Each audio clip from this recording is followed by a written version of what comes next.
আসসালামু আলাইকুম রহমতুল্লাহ। বন্ধুরা, আপনাদের মাঝে তুলে ধরব।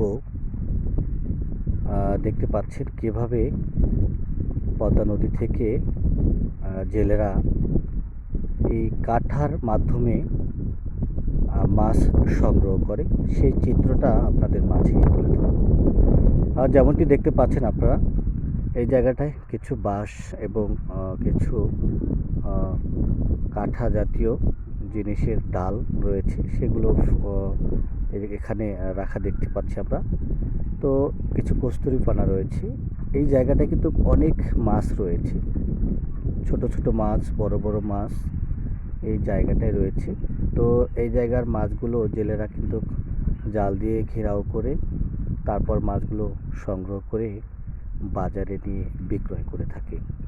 তো এই পর্যন্ত ছিল এই চিত্রটা। ভালো থাকুন, সুস্থ থাকুন। আসসালামু আলাইকুম।